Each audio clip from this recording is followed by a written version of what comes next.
Eu queria introduzir o nosso fórum e iniciar o nosso fórum antes de convidar a Vika Flor, que vai ser nossa mediadora, lendo o que a gente conseguiu construir dessa carta que a gente fez, né? O que é o Fórum IT, Representatividade e Fomento? Primeiro, o ITI é o Instituto de Teatro Internacional da Unesco, que foi construído pela Unesco em 1948, com o objetivo de criar uma ponte de colaboração internacional pela paz. Desde 1948, eles têm, né, se desenvolvido em vários países. Hoje são 79 países que fazem parte desse instituto. Eu fui convidado para abrir o Centro Brasil em 2023, mas já trabalho com eles desde 2017. E a gente está nessa construção do como esses centros, né, nacionais, eles fazem um desenvolvimento dessas pontes pela internacionalização do teatro. Mas o que a gente herda, né, como desafio é o como pensar uma internacionalização do teatro sem pensar uma nacionalização do teatro. E a gente tem que começar o nosso trabalho de formiguinha. Então a gente começou aqui no Rio de Janeiro, primeiro com o NIPFest, com o festival, a gente abraçou 13 países até hoje, né? Todos os NIPFests foram 3. A gente já colaborou com 28 países, a gente já conseguiu gerar 450 postos de trabalho que aconteceram, né, dentro desses festivais. Esse ano a gente trouxe o Dia Mundial do Teatro pela primeira vez para o Brasil, com o Conselho Executivo do ITI participando. Foram 28 delegados internacionais aqui com a gente. A gente ocupou esse teatro, o Teatro Carlos Gomes, com cultura durante 4 dias inteiros. E isso foi o que iniciou o Fórum ITI. A gente iniciou com o Dia Mundial do Teatro, dia 27 de março. E agora a gente está na nossa finalização, que depois de 5 mobilizações, 5 encontros regionais, no centro, na zona oeste e na zona norte do Rio de Janeiro, na Baixada Fluminense, em Niterói, que abrangiu Niterói e São Gonçalo, a gente construiu uma pré-carta com tudo que esses agentes, esses 89 grupos que participaram, tinham para falar sobre fomento e representatividade, que representam 1.340 artistas no Rio de Janeiro. Esse número para a gente também foi muito interessante. Tem uma série de números que a gente conseguiu construir, e a gente vai publicar tudo isso no nosso site, que vai ser lançado essa semana, com esse mapeamento cartográfico, que vocês vão conseguir ver o Rio de Janeiro nessa perspectiva, essa região metropolitana. E a gente vai fazer uma publicação online com esses 89 grupos, com seus históricos, com sua memória, com suas fotos. E a gente vai conseguir publicar também o resultado dessa carta, que a gente vai entregar em mãos para o Ministério da Cultura, para a Funarte. Ontem a gente teve uma entrega simbólica, mas logo depois a gente vai ter uma série de reuniões para poder tentar debater e entender prazos, porque uma carta ela não é efetiva o suficiente sem um prazo para que ela seja executada e sem uma estratégia de plano de trabalho a ser executado, porque esse evento também se coloca como uma ponte diplomática de entender que precisa ser construído não apenas por um poder público, mas nós, como artistas, temos a responsabilidade de nos organizar e construir junto com essa participação. Então eu vou dar uma lida na nossa carta, que vai ser muito breve, então fiquem tranquilos. E a publicação a gente vai conseguir passar para vocês. Pode trocar o microfone, peraí. Funcionou. Carta Manifesto do Fórum IT Brasil, esse é o nosso preâmbulo, que vai ser lapidado com tudo que vai estar acontecendo hoje. Quem está participando do evento hoje vai receber um e-mail para liberação de imagem, para quem falar, porque a gente vai disponibilizar o programa na íntegra no YouTube para poder democratizar esse acesso às informações do que a gente construiu aqui hoje. E é isso. Representatividade e fomento dos teatros brasileiros da cidade, representatividade e fomento dos teatros brasileiros da região metropolitana do Rio de Janeiro. Rio de Janeiro, dia 24 de novembro de 2025. Reunidos entre agosto e dezembro de 2025, artistas, gestores, coletivos, instituições culturais, representantes do poder público e o International Theatre Institute da Unesco deram forma ao Fórum ITI Brasil, Representatividade e Fomento dos Teatros Brasileiros. O fórum é fruto de uma aliança entre o Instituto Ato e o Centro Brasil do International Theatre Institute e nasceu do reconhecimento de que o teatro é uma das linguagens mais democráticas e profundas da cultura nacional. E ainda assim, uma das maiores desiguais em acesso, estrutura e visibilidade. Ao longo de 5 encontros territoriais, a Baixada Fluminense, Zona Norte, Zona Oeste, Centro do Rio de Janeiro, Niterói e São Gonçalo, centenas de artistas participaram, partilharam suas experiências, urgências e sonhos. Dessas vozes nasceu um retrato vivo da cena teatral fluminense, uma arte pulsante, diversa e resistente, que insiste em existir mesmo diante do abandono institucional. 1. O teatro como direito e política pública.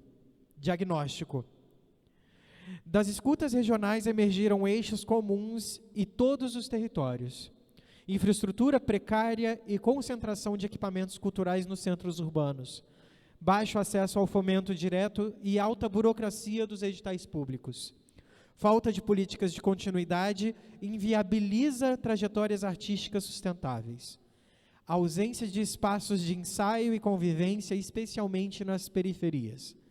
Desigualdade racial, territorial e de gênero na distribuição de recursos. Escassez de formação técnica e artística pública, sobretudo em teatro e dança. Isolamento e dificuldade de mobilidade entre territórios e cidades. Desvalorização das artes de rua e das linguagens híbridas. E, ao mesmo tempo, extraordinária potência criativa, solidariedade entre grupos e profundo compromisso comunitário. Cada uma dessas ausências foi acompanhada por propostas concretas, não como demandas isoladas, mas como caminhos coletivos de transformação. 3. Chamamento aos poderes públicos. Aos municipais, que transformem seus equipamentos em espaços públicos de criação e convivência e abram pautas por chamamento com apoio a companhias locais e reconhecimento a ocupações culturais como políticas de Estado. Que criem editais de manutenção continuada, escolas municipais de arte e programas de mobilidade cultural, que compreendam que a cultura não é gasto, é investimento social. Ao governo do Estado do Rio de Janeiro, que territorialize seus editais, descentralize os recursos e reconheça que a potência da arte fluminense está nas periferias. Que crie um programa estadual de territorialização da cultura e garanta apoio direto a coletivos, arenas e lonas comunitárias. Que reative o Cultura Viva estadual e amplie o apoio à juventude criadora. Ao Ministério da Cultura e à Funarte, que revisem os critérios de fomento e tornem-os acessíveis, transparentes e contínuos. Que criem o Programa Nacional de Infraestrutura Cultural Popular e ampliem o Programa de Ações Continuadas, com cotas territoriais e simplificação de acesso. Que consolidem o Programa Nacional de Mobilidade Cultural e permitam que artistas circulem, formem e dialoguem além das fronteiras da desigualdade. Que olhem para os festivais de teatro. Aos poderes legislativos, que aprovem leis estruturantes para o setor cultural, como a Lei da Arte de Rua, a Lei da Aposentadoria Especial para o Teatro, a Estatuto do Trabalhador da Cultura, a Lei das Ações Afirmativas da Cultura, a Lei Nacional da Educação Artística Pública. Os parlamentares brasileiros têm a responsabilidade histórica de garantir que o trabalho artístico seja reconhecido como trabalho digno, protegido e essencial. Compromissos internacionais. O Fórum ITI Brasil reafirma o papel internacional do International Theatre Institute como ponte global entre artistas e nações ao traduzir esse documento para mais de 80 países. Reafirmamos o compromisso do Brasil em ser a capital mundial das artes performáticas até 2027. Não falamos apenas como política cultural, falamos de democracia. A escuta realizada dos territórios é, acima de tudo, um exercício de reconstrução democrática, uma metodologia de participação que realoca o artista no centro das decisões públicas. Declaração final. Declaramos que o teatro brasileiro é diverso, popular e livre. O artista é trabalhador e deve ser tratado como tal. A cultura é o eixo da soberania nacional e da saúde social. Nenhuma política pública é democrática se não for territorial e inclusiva. O Brasil só será uma nação criativa quando o filho da periferia tiver as mesmas condições de criação que o artista do centro. O Fórum IT Brasil encerra esse ciclo de escutas com uma certeza. A cultura não é o enfeite da nação, é o seu coração político. Enquanto houver corpo, voz e coletividade, haverá teatro. Enquanto houver teatro, haverá resistência, memória e futuro. Obrigado.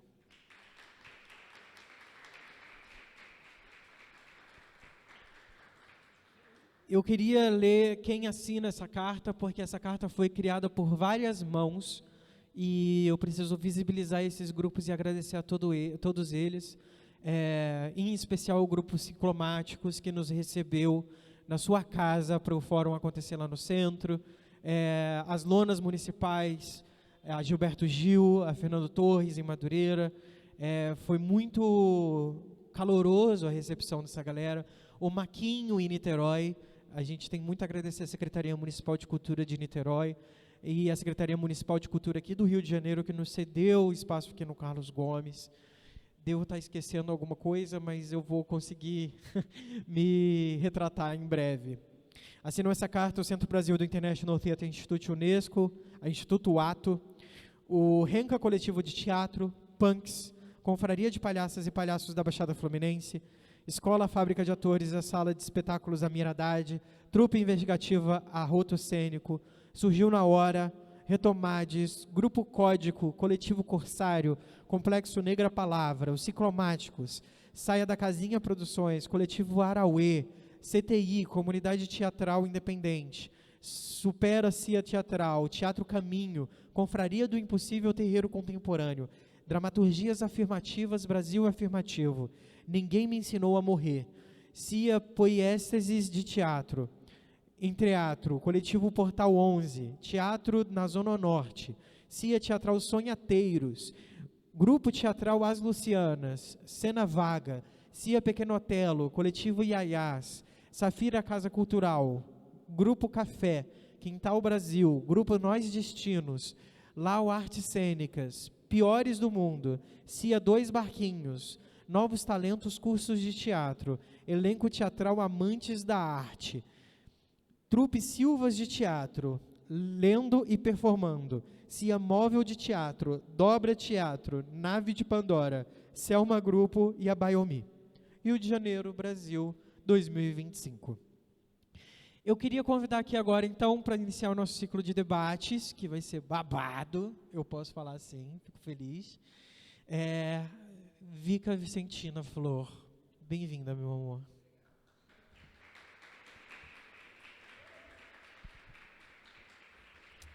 Posso ficar em pé aqui? Será? Se o fio deixar, peraí.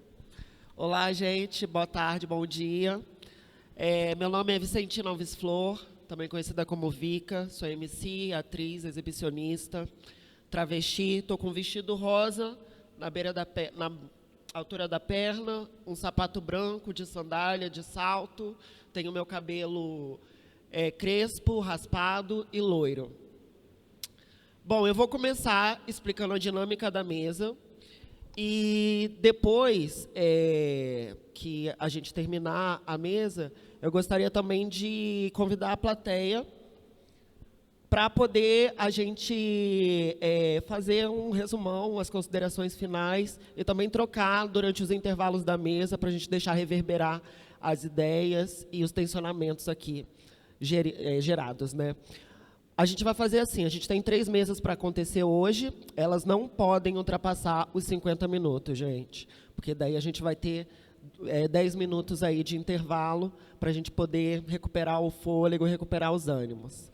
A mesa vai começar com uma abertura, com um texto que eu preparei para poder trazer os tensionamentos e os dispositivos. Eu vou convidar os painelistas e cada um vai ter 5 minutos para poder se apresentar e trazer também as suas querências, os seus debates sobre o tema, tá bom?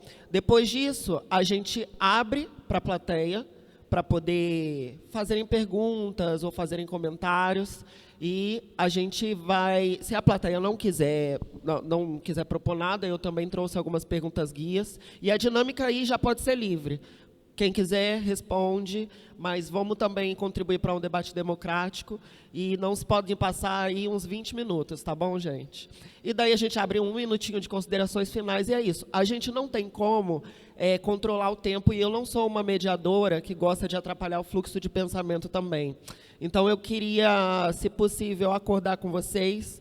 Quando estiver estourando muito tempo, eu levanto assim a minha mão e os painelistas que verem, que estiverem se colocando, podem ficar atentos para também terminar o raciocínio, ok? Vamos começar.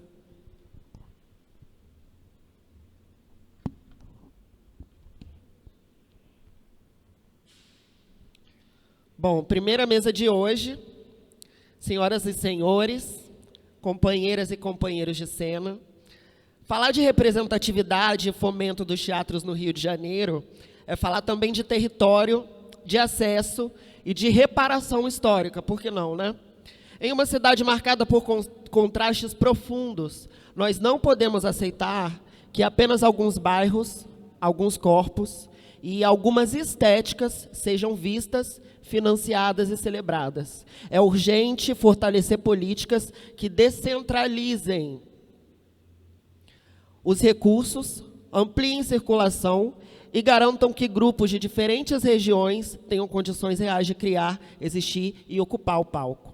Que essa encruzilhada, bem aqui na esquina, hoje seja um passo para reimaginar um Rio de Janeiro onde a diversidade não seja exceção, seja política, cultural, parte do todo. E com alegria e certa dose de provocação carinhosa, vamos dar início ao nosso debate do nascimento à previdência, os direitos do trabalhador de teatro. Hoje, eu quero convidar cada pessoa presente a respirar fundo, como quem se prepara para entrar no palco, e assumir junto comigo essa missão. Olhar para a trajetória do artista do teatro não como um improviso eterno, mas como uma profissão que merece amparo, estrutura, futuro. Do primeiro suspiro criativo, aquele momento em que alguém descobre que o teatro pulsa dentro de si, até a fase madura, em que o corpo já carrega décadas, dezenas de anos de palco. E o trabalhador do teatro enfrenta desafios que, muitas vezes, o público sequer vai imaginar.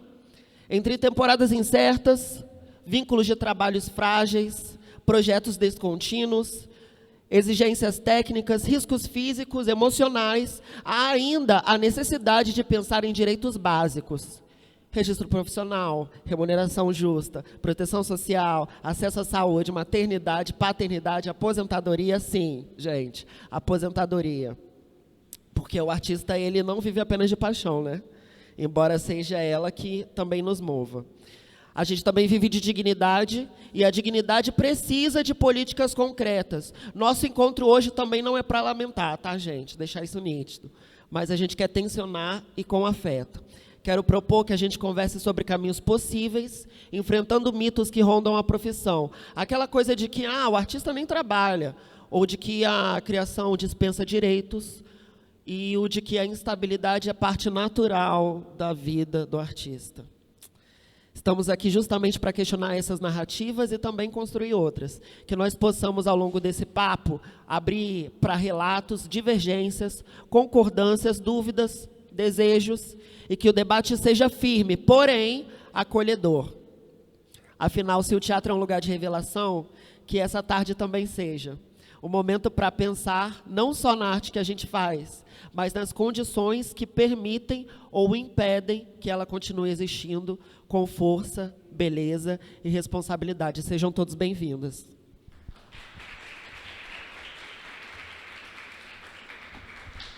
E para continuar esse papo, gostaria de convidar aqui Graciana Valadares.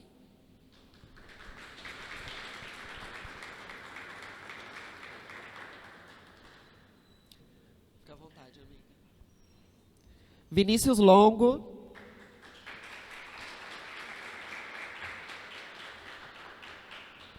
Dulce Pena. E Matheus Amorim. Sejam bem-vindos, gente. Bom, agora para começar, a gente tem 5 minutos no máximo de apresentação. Vocês podem falar sobre a trajetória de vocês e também traçar outros comentários sobre o tema. Vamos começar? Vamos. Boa tarde, gente.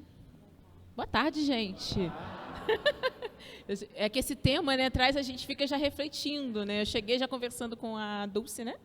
E a gente já estava refletindo sobre isso, mas vamos seguir aqui o protocolo. Então, meu nome é Graciana Valadares, eu sou pedagoga, sou atriz, sou psicopedagoga. Hoje em dia eu trabalho mais na área de teatro também, como arte educadora.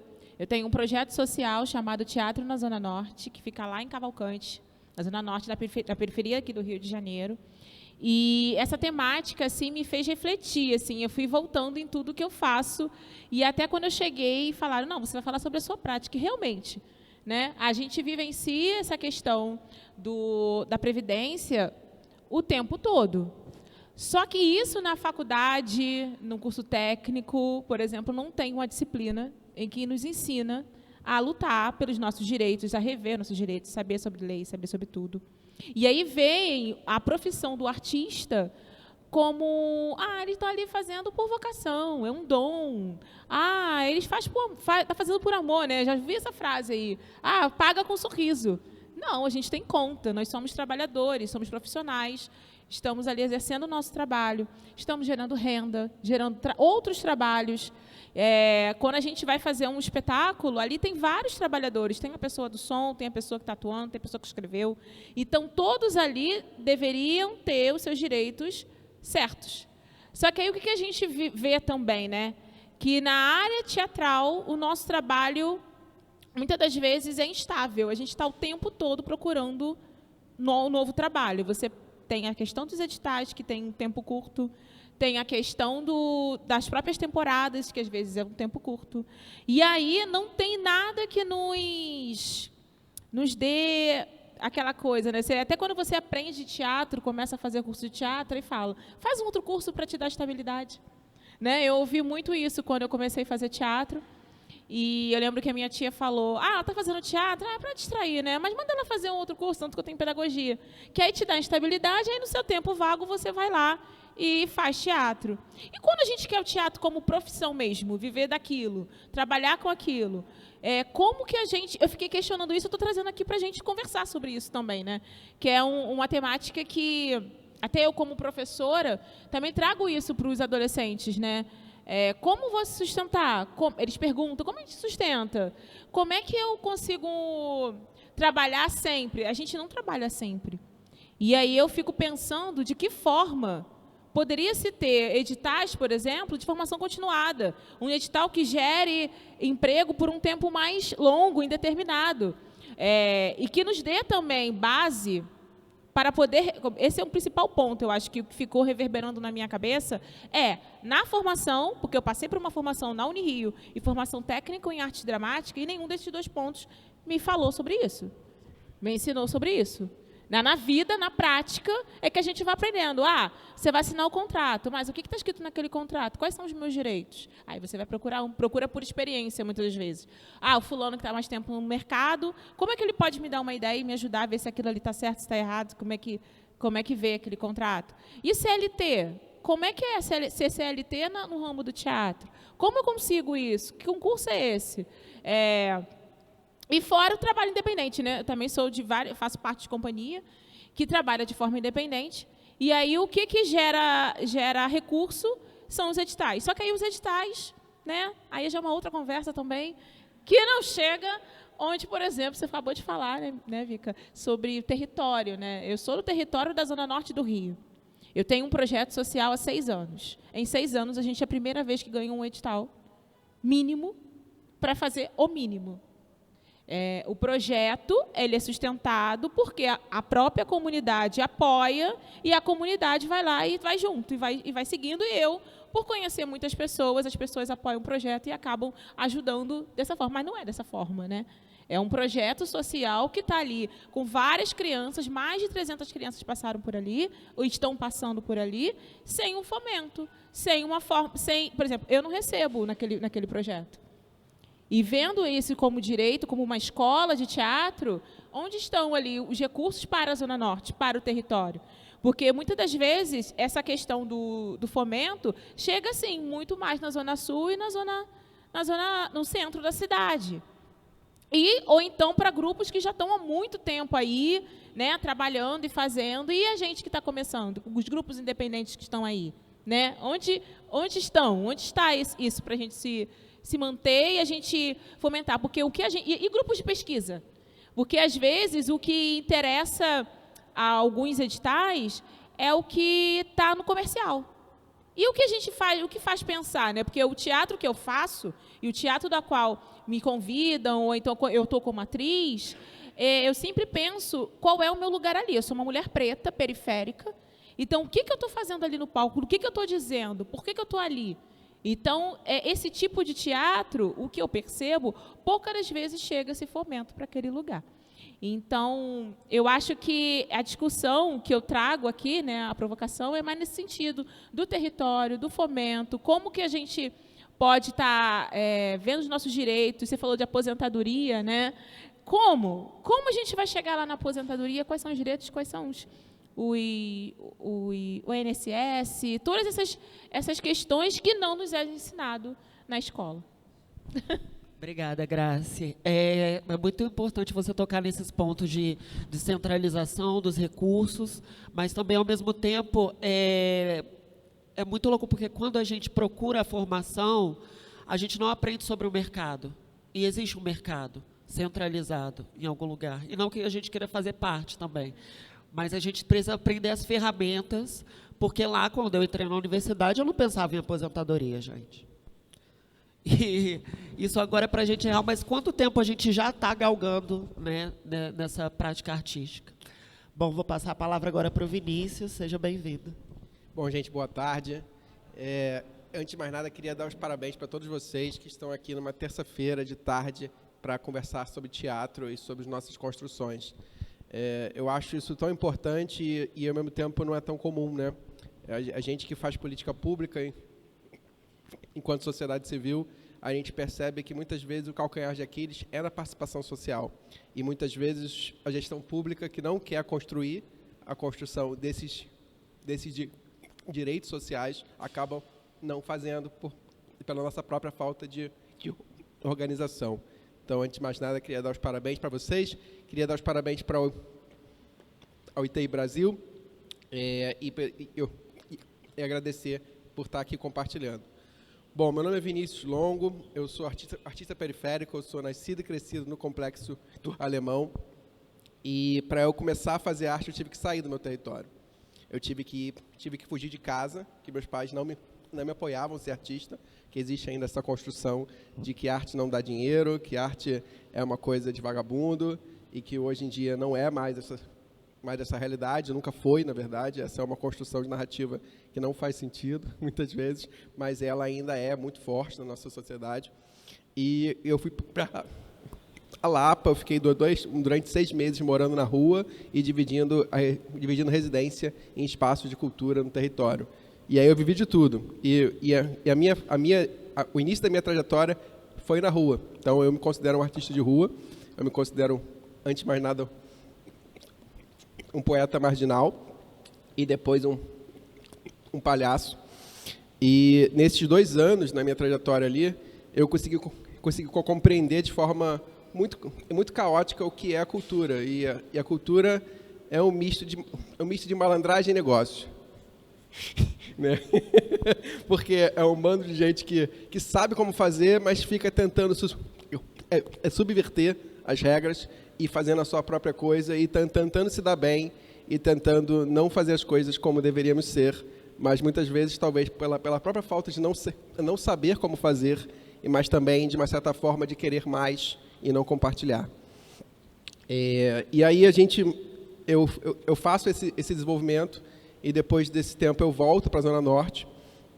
E eu volto para a Zona Norte para continuar fazendo. Eu sou fundador da companhia Dois Banquinhos, que assina a carta, que não é Dois Barquinhos. Desculpa. É normal essa confusão, tá? Sim, é sem problema, mas se puder depois corrigir, eu agradeço. Nós somos uma companhia de circo, de palhaço, de rua e de cultura popular. E de teatro, das linguagens do campo da performance e de tudo que arte que é vivo, né? A arte de rua que é vivo. Essa é a minha escola. E para falar sobre construção de direitos é uma coisa muito complexa, né? Porque acho que a fala da nossa mediadora foi linda, que quando a gente fala de direito, a gente deveria ter como lema equidade. Só que na prática, o que as políticas públicas, tudo que elas não fazem é equidade, né? Então, assim, quando a gente vê um território tão grande como a Zona Oeste, que ocupa 50% da cidade do Rio de Janeiro e tem quase 50% da população, onde a maior parte da população restante está na Zona Norte e o restante está no centro Zona Sul. E o que a gente ouve muitas vezes dos nossos executivos é dizer que a demanda está no centro e na Zona Sul, como se isso fosse tão importante quanto a densidade demográfica, quanto a questão das pessoas terem os mesmos direitos do que outros têm, independente da demanda. Mas a questão é sempre falada, porque tem mais gente se inscrevendo no centro Zona Sul do que na Zona Norte, na Zona Oeste. Mas até que ponto isso nos é estimulado e até que ponto, quando a gente participa, é nos dado o direito a participar. Nossa amiga diz que ela ganhou só um edital em 16 anos, né? Sim, em 6 anos. Eu digo que a gente está com 19 anos e até hoje a gente só ganhou um edital que a gente não levou, que foi o edital de fomento 2016, que a gente ganhou em primeiro lugar. Então, assim, as questões dos direitos, como são exercidos, como não são caóticas e muito problemáticas. Então, acho que nos próximos anos, esse ano e ano que vem, a gente vai estar rodando um diagnóstico inédito no território da Zona Oeste, que a gente vai colocar, a gente vai dizer de que forma os recursos públicos dos recursos dos editais de fomento direto, dos editais de fomentos indiretos, que são as leis de incentivos e as emendas parlamentares, chegam ao nosso território e de que forma a sociedade participa ou não e qual é a questão para quem participa, o que consegue construir e quem não participa, por que não participa, por que não consegue chegar, por que não consegue fazer. E aí, dessa forma, a gente vai construir esses dados para entregar para a sociedade civil e para os entes públicos uma melhor forma para que as políticas públicas, de fato, aconteçam. Eu acho que sem dados fica difícil. É isso. Muito obrigada, Vinícius. É muito importante a gente pensar nessa continuidade também, né? Não só dos espetáculos, dos grupos, mas também da trajetória individual de cada artista, né? Convidar agora a Dulce para poder colocar. Boa tarde. Meu nome é Dulce Pena, eu sou atriz, diretora, produtora cultural, já estive gestora. E falar um pouquinho da minha trajetória para tentar conectar com o tema. E você acabou de falar da trajetória individual, né? A minha trajetória ela não é ligada a um coletivo. Eu sou de uma cidade da zona fluminense do estado, Piraí, que tem 33 mil habitantes. Sequer existe um teatro em Piraí. E eu vim para o Rio já para fazer faculdade, me formei em direção teatral na UFRJ. E desde então, antes mesmo de me formar, eu considero que tenho 20 anos de carreira, porque meu primeiro trabalho profissional foi como assistente de direção, ainda em formação, e minha trajetória é muito heterogênea. Então, eu acho que isso é, inclusive, um ponto de reflexão em relação ao tema dos direitos e da previdência, né? Porque eu já artisticamente, eu já ganhei editais, já consegui realizar projetos, mas sempre a minha atuação artística sempre esteve, digamos, subsidiada por um emprego, um vínculo empregatício, formal ou não, que permitisse que eu levasse adiante meus projetos artísticos. Então, eu já fui administradora de um teatro da Rede Municipal de Cultura, o antigo Maria Clara Machado, que agora acho que é Domingos Oliveira, que é no Planetário da Gávea. Já fiquei na Funarte por 4 anos, também com diferentes vínculos. Primeiro entrei como colaboradora terceirizada, depois cheguei a assumir um cargo, e, curiosamente, para assumir um cargo, você precisa fechar o seu MEI. Então, o que era pensando em contribuição, né, para aposentadoria, atualmente era a minha base de contribuição, mínima também, né? Mas fechei o MEI, depois tive que reabrir quando saí. Recentemente saí da Funarte e voltei a ser freelancer, porque quis voltar a um projeto que me era muito caro artisticamente, que eu participei em 2017, que se chama Teatro a Varejo, na época chamava Teatro do Saara. E esse projeto voltou, eu queria muito participar novamente. Eu não sou do núcleo de produção e de criação, mas como eu estive como atriz em 2017, voltei dessa vez também, eu tenho uma participação, um engajamento nesse projeto muito, muito intenso. E também é um projeto que, em relação ao modelo de pensamento, é um projeto que foge de todas as lógicas, apesar de ter sido viabilizado através de um edital da Prefeitura Municipal. É um projeto que propõe outras lógicas de formação de plateia, inclusive de vínculo. Assim, idealmente, o sonho é que isso fosse absolutamente contínuo, né? Está ligado a espaço fixo, está ligado à continuidade, à longevidade, para a formação de um novo hábito de assistir teatro num horário completamente alternativo, que a proposta é fazer espetáculos curtos na hora do almoço, para pegar um público de passantes. A gente estava funcionando aqui, do outro lado da praça, no antigo CCC, no novo CCC, que ainda funciona ali. E, enfim, tive uma história com carnaval também. Por uma década eu tive um coletivo de carnaval e nesse processo eu também pude entrar em contato com uma outra seara de burocracias e entraves e também ausência de direitos para essa classe de trabalhadores da cultura, da classe do carnaval. E também o vereador Tarcísio, na época o vereador Tarcísio foi nosso parceiro em diversas reivindicações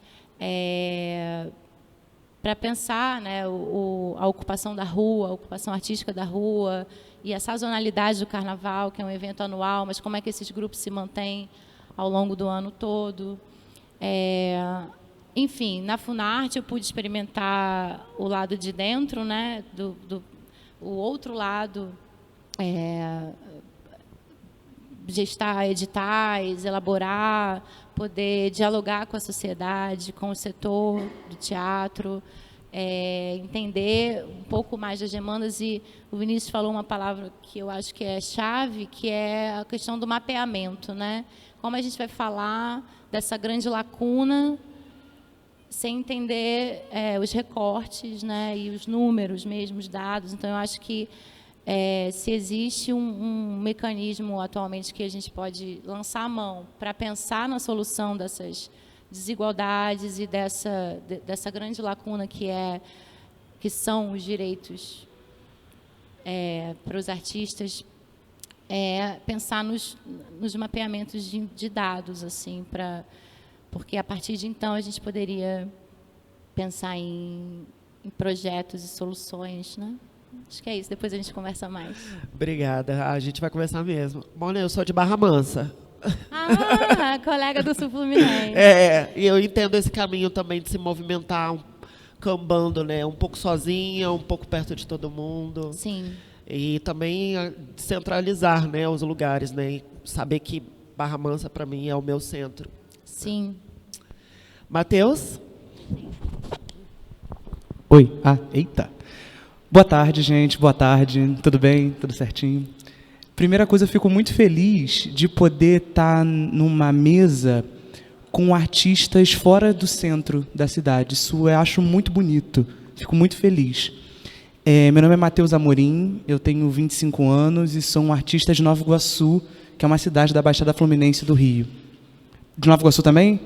Belfor Roxo, pois é, a gente da Baixada, a gente está em todos os lugares. E por ter 25 anos, eu queria levantar dois pontos importantes, e eu vou ser breve neles também, até para a gente conseguir conversar melhor. Por ter 25 anos, eu acho que a minha experiência com previdência do trabalhador do teatro é outra. Então, eu queria também trazer a minha experiência com um lugar de esperança, porque eu acho que trabalhos como o da Graciana, como o do Vinícius, como o seu também, são trabalhos que possibilitaram que eu pudesse ter um coletivo de teatro em Nova Iguaçu, e que eu pudesse estudar teatro e conhecer teatro na Baixada Fluminense. Trabalhos, por exemplo, como o da Juliana, e aí, Ju, tudo bem? De Japeri também, trabalhos como esse fazem com que jovens artistas conheçam teatro nos seus territórios. Então, eu tenho muito orgulho de dizer que eu conheci teatro em Nova Iguaçu. Comecei a fazer teatro em Nova Iguaçu, por conta de trabalhos como dessas pessoas incríveis aqui. Então, acho que o primeiro lance é uma esperança. Isso é muito bonito, porque eu não precisei sair da minha cidade para poder entender o que era um teatro. Claro, eu precisei sair da minha cidade para poder ganhar um pouco mais de dinheiro com teatro, mas não para poder entender o que era teatro. Isso é muito bonito. E a segunda coisa também que eu queria levantar é que, além de ator, eu sou professor. E isso também é uma coisa que Graciana também levantou, e Vinícius também falou, que é sobre o seguinte: ok, filho, meus pais, você quer fazer teatro? Tudo bem, mas uma faculdade não? Faz uma outra coisa, vai ser professor, porque é isso, assim, muitas das vezes as pessoas vão enxergar o trabalho do artista da Baixada Fluminense ou no Rio de Janeiro como um segundo trabalho, entende? E eu escolhi como primeiro trabalho ser professor, que também não é um trabalho conhecido por seu grande pagamento, né? Então, muitas das vezes, meus alunos olham para mim e falam assim: mas você faz outra coisa, você só dá aula? Aí eu falo: não, eu faço teatro. Aí eles me olham com uma cara de: meu Deus, poxa, que coragem. E eu acho que é isso mesmo. Ousar viver de teatro no Rio de Janeiro é um ato corajoso de fato. E eu acho que somos mesmo corajosos. Então, são esses dois pontos que eu queria levantar, que o primeiro é uma esperança que eu já trago. Não cheguei aos 30 anos ainda, pretendo chegar aos 30 anos fazendo teatro, e fazendo teatro no meu território, o que para mim é fundamental e é bonito falar dos meus no meu território. Tenho muito tempo ainda? Tem tempo? Eu faço parte do Renca Coletivo de Teatro, que apresentou aqui ontem a cena Aniversário Guanabara. E o Renca, somos 3 atores de Nova Iguaçu. E tem um supermercado Guanabara em Nova Iguaçu. E aquilo chocou muito a gente, o Aniversário Guanabara. Não sei se todo mundo conhece esse evento. Aquilo chocou muito a gente. As pessoas se degladiando. E a gente olhou para aquilo e ficamos: o que eu posso fazer com isso? E pensar também esse evento na Baixada Fluminense junto com a crise climática, que influencia muito a Baixada Fluminense. Nós, de zonas periféricas, nós sofremos muito mais com a crise climática do que pessoas da Zona Sul, do centro do Rio de Janeiro. E a gente pôde fazer e pôde pesquisar esse tema e essa linguagem em Nova Iguaçu, com pessoas de Nova Iguaçu, apresentar numa praça em Nova Iguaçu. Isso para a gente também é muito caro. Então, acho que a contribuição que eu queria trazer, o debate que eu queria trazer era justamente esse. Lado 1, que bom que alguém de 25 anos como eu consegue estudar e entender teatro no seu território. E lado 2, por que alguém de 25 anos como eu ainda precisa ter um segundo trabalho para poder exercer o teatro? Então, avançamos, que bom que avançamos, mas podemos avançar mais. É isso. Obrigada, Matheus. Caramba, incríveis colocações você trouxe, porque é interessante, porque a gente às vezes fica pensando, a gente cria ansiedade de pensar no futuro, de sonhar mais, mas a gente esquece de voltar o olho para para trás para poder andar para frente, né? Para ver aquilo que a gente já construiu, aquilo que nos construiu também, e de que realmente a gente não precisa sair do nosso lugar para entender teatro, né? Mas a questão do dinheiro já também é uma outra colocação que você traz que é interessante.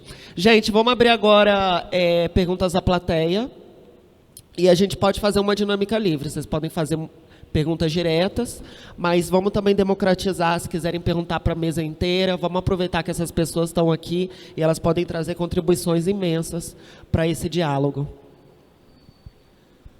Alguém? Por favor. Você quer o microfone? Não precisa. Se você puder levantar, você está... Ah, tá. Não, tá ótimo. Vamos aqui papear um pouco enquanto você acha. Já era. Não, treino. Achei. Aqui. Eu também sou produtora cultural, além de ser diretora. Uhum. E aí, mas antes de tudo eu sou artista, né? Sim. E sou muito velha, assim, sou antes do advento do MEI. E aí, a pergunta que eu tenho é o seguinte: o MEI, ele melhora ou ele precariza os direitos dos artistas trabalhadores? Eita. Eu sou pré-MEI também, tá? Eu tenho 41 anos.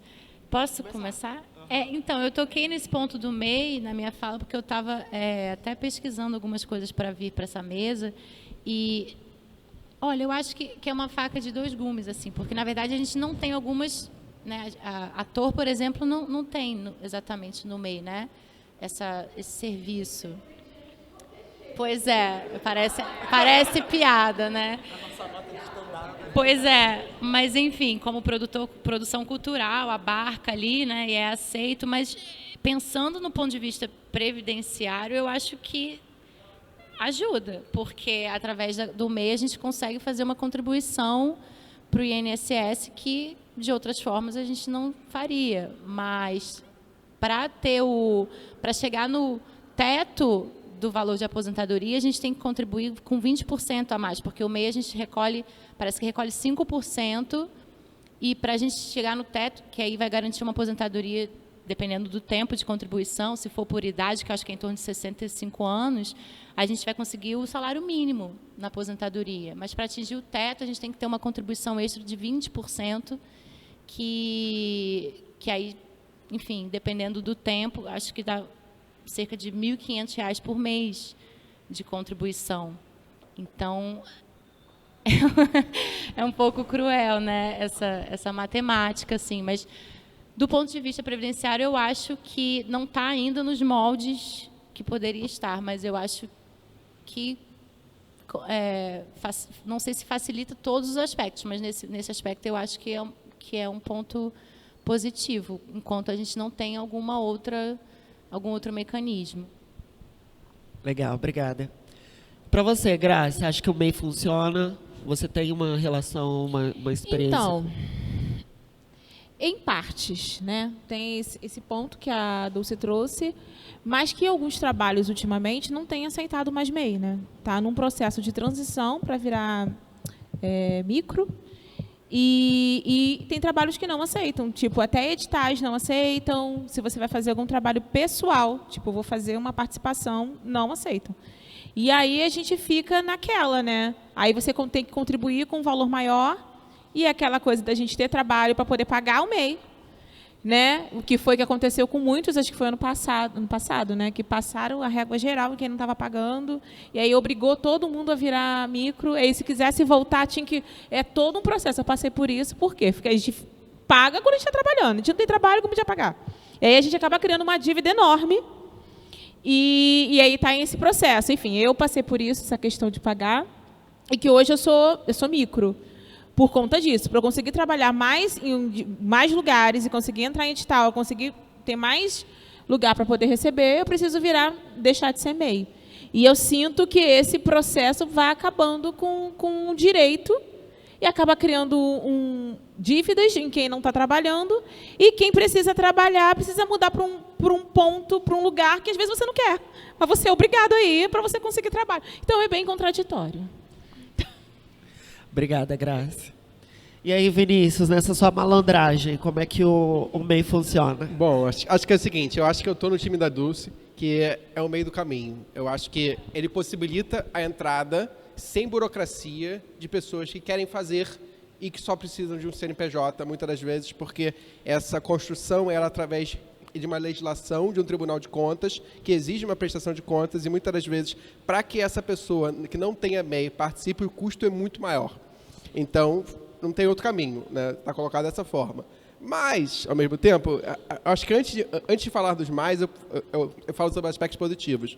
Quando a gente olha para o teatro, e assim, toda atividade que tenha o núcleo regulamentador, que no caso, no nosso campo, é o sindicato dos trabalhadores do teatro, que teoricamente luta pelos os direitos e as construções, mas que muitas das vezes, na prática, acaba não conseguindo fazer o papel, porque muitas vezes a própria sociedade não faz esse papel, e muitas vezes os sindicatos se ocupam pela luta da construção de direito do trabalhador.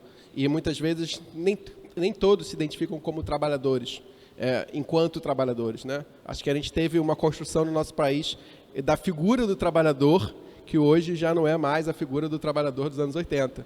Então, assim, hoje já temos outras configurações desse trabalhador mais empresarial, desse trabalhador que conhece os seus direitos pela visão do mercado, não pela visão da Constituição Social, que foi uma luta ser construída para que a gente possa ter uma legislação que dê a construção sólida de uma vida boa para esse trabalhador, que não cabe a nós, do teatro, porque a gente não tem lucro, a gente não tem estabilidade financeira, então a lógica da mais-valia e a lógica de um trabalhador dentro da lógica de mercado só nos oprime, só nos bota para baixo. E a gente fica ali na malandragem de volta, né? Na malandragem, ou agora mais numa coisa mais circense, no equilíbrio de cordas e no desvio das facas. Opa, peraí, agora não, isso não. Né? E a gente vai conseguindo fazer isso. Mas quando a gente olha para os pontos positivos, por exemplo, o MEI hoje, ele ultrapassa mais de 75% das empresas do Brasil. De todas as categorias de empresas, o MEI ocupa mais de 75% do Brasil, de empresas. E aí, quando você olha para outras áreas, eu acho extremamente enriquecedor e positivo, como o artesanato, por exemplo. O artesanato é uma área que tem mais de 51 atividades econômicas, e dentro do MEI praticamente estão todos lá, e não se tinha uma construção de direito ou de representação simbólica disso. E existe uma regulamentação, talvez uma das melhores regulamentações do teatro, e ele não está excludente no MEI. Por quê? Porque se todas as outras representações, que tem sindicatos que lutam pelos direitos, acabam não lutando efetivamente, o artesanato, que tem uma legislação linda, ele está em todas as atividades do MEI e é muito benéfico o artesanato. Mas a gente fica aqui, na malandragem, não na nossa malandragem, na malandragem de quem constrói, e a gente vai tentando viver da melhor forma possível nesses tensionamentos.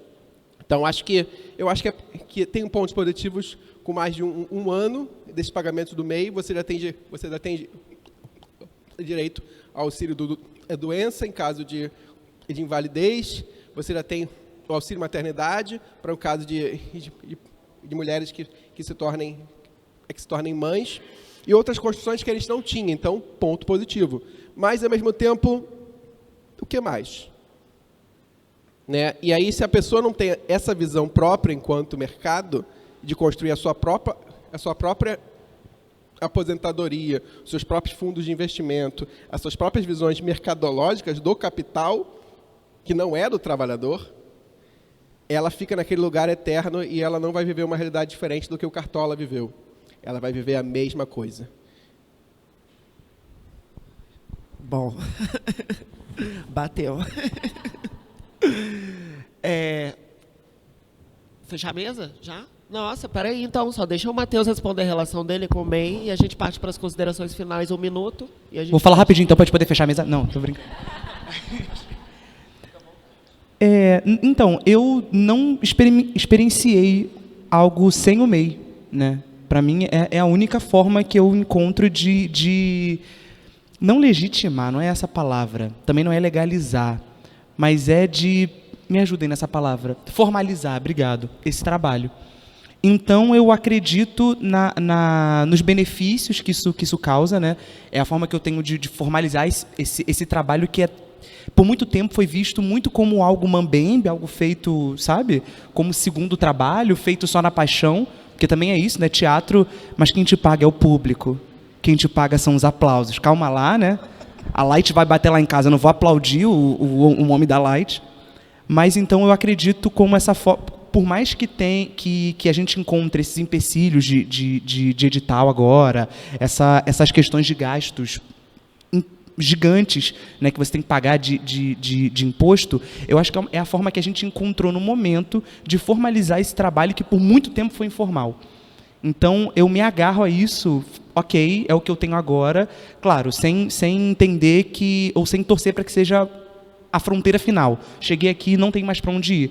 Mas, por enquanto, eu acho que me repetindo, é a forma que a gente tem de formalizar um trabalho que por muito tempo foi visto como marginal e informal. Então, isso que eu acho algo bom do MEI. Legal, muito obrigada. É importante a gente dizer que essas mesas aqui trazem tensionamentos, né, para que essas discussões elas continuem.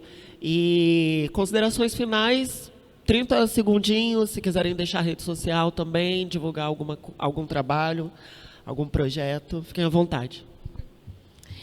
Gostaria de agradecer o convite de estar participando aqui dessa mesa, de estar refletindo ainda mais sobre nossa arte, nosso trabalho. Dizer que é importante a gente estar aqui quanto grupo de artistas que estão aí no trabalho, estão aí pensando arte, como a Vika falou, né? Vamos aí sair pensando sobre isso, conversando mais sobre redes sociais, né? Minha rede social é @Graciana. Tá.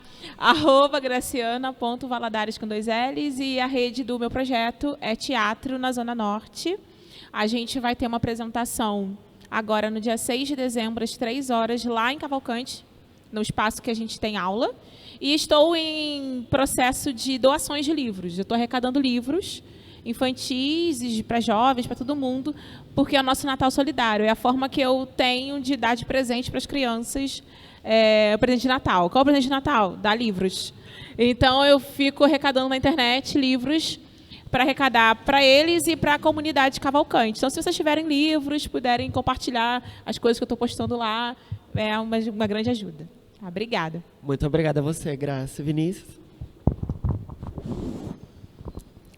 E bom, gente, eu queria de novo agradecer a participação de vocês, agradecer ao convite do ITI Brasil. Não desistam, continuem firmes e fortes, porque a gente vai remando e a força de um impulsiona o outro e a gente vai fazendo. E eu também queria dizer que vamos ser força nos próximos 2 anos, porque a gente está fazendo esse diagnóstico, né? A gente chama de diagnóstico, a gente não chama de mapeamento, porque dentro da realidade cultural a gente tem uma morte muito rápida das iniciativas culturais. Então, a gente entende que mapeamento não diz a respeito, porque a morte é muito prematura, então esses mapeamentos não funcionam. Eu queria, na verdade, convidar todo mundo a seguir as nossas redes sociais, que é @VivaZonaOeste e @CIA2Banquinhos. No Viva Zona Oeste, a gente está fazendo um trabalho muito legal, que a gente está apresentando para a sociedade civil quais são os bairros da Zona Oeste, o que tem neles, o que acontece. A gente está criando esse glossário do nosso território e muito em breve a gente vai começar, e a gente está com vaga aberta até sexta-feira, de pesquisadores e de coordenadores de pesquisa. Vamos contratar 6 pesquisadores, 6 coordenadores de pesquisa e 21 pesquisadores no território para estar rodando mais de 2.000 entrevistas no território agora em janeiro e fevereiro. E é essa força que a gente vai contribuir com vocês. A gente vai ter dados inéditos sobre o nosso território, uma metodologia, uma prática que a gente vai fazer. Esse ano a gente faz na área de planejamento 4 e ano que vem a gente faz na área de planejamento 5, né, que a gente entende que é tudo uma Zona Oeste, que agora criaram essa nova região no nosso território, mas que eu entendo muitas das vezes que serve para nos dividir e se depender de nós, não vai nos dividir. Sim, e também convidar para a nossa casa. A gente abriu um espaço cultural no bairro da Curicica, que fica do lado do BRT Curicica, que a gente vai ter agora dia 1 de dezembro, é um encontro comunitário que a gente faz com o nosso território, com a gente, que é de 7 às 9 da noite. E visitem lá, cheguem junto para participar. A gente vai falar especialmente sobre qual é a vocação do nosso território e como é que a gente está entendendo e construindo as nossas memórias enquanto território. Então, se precisarem de espaço de ensaio, se precisarem de espaço para fazer estudo de videocast, tudo isso a gente vai começar a divulgar e vai estar a serviço da sociedade. Obrigado. Obrigada. Matheus? Agradecer mais uma vez por estar aqui com pessoas tão incríveis. Obrigado mesmo. E agradecer também ao Iti, a pessoa também do Jeff. Obrigado. Também super importante na minha trajetória também enquanto artista. Eu acho também que faz um trabalho muito bonito também de instrumentalização desses artistas, de potencializar esses artistas. Eu acho que isso é fundamental para que a gente também possa sobreviver no mercado também muito cruel. Então, acho isso muito bonito. Momento jabá também importante. O meu Instagram é @amorim_Mateus0, Mateus sem H. E o do coletivo, que eu estou fazendo parte, né, o Renca. A gente não tem um Instagram do coletivo, mas a gente tem o @aniversário Guanabara. Só seguir lá, que estamos lá. A gente está fazendo uma temporada no Caluste, na Central do Brasil. A gente vai fazer na próxima sexta e sábado, e depois nas próximas 2 sextas. É um espetáculo de rua, então a gente faz no terreirinho lá do Caluche, a céu aberto.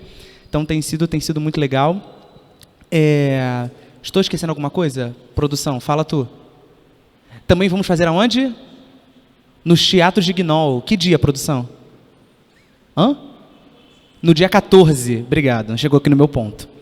Acho que é isso, né? Foi? É isso. Obrigada, Matheus, pela contribuição. Dulce? Obrigada mais uma vez pelo convite, Jeff. Parabéns pela realização desse fórum. Obrigada aos meus colegas. Sou lisonjeadíssima de estar nessa companhia aqui. Obrigada, mediação. Enfim, acho que para fechar, eu tinha anotado aqui um ponto da Política Nacional das Artes, dentro do eixo de desenvolvimento socioeconômico, que fala sobre promoção de ações que forneçam subsídios para o aprimoramento de políticas trabalhistas, tributárias e previdenciárias adequadas às especificidades e necessidades dos agentes e mercados artísticos. Então, esse é um dos milhares de pontos, né, desse pensamento da Política Nacional das Artes, e eu acho que é isso que a gente está fazendo aqui, porque não tem uma resposta pronta, né, mas são ações que promovam esse aprimoramento, através da reivindicação e diálogo, para que a gente possa um dia chegar em algum lugar de aprimoramento. Então, eu acho que é muito importante o que está sendo feito aqui. E estou desempregada, meu currículo está aqui na bolsa, por falar nisso. Estou doida para contribuir, para assinar uma carteira, um negócio. Estou brincando, gente, mas é isso. Obrigada mais uma vez e sigamos. Uma salva de palmas para a mesa, gente. Muito obrigada a presença de vocês. Fiquem à vontade. Obrigada, gente. Vou tirar uma foto.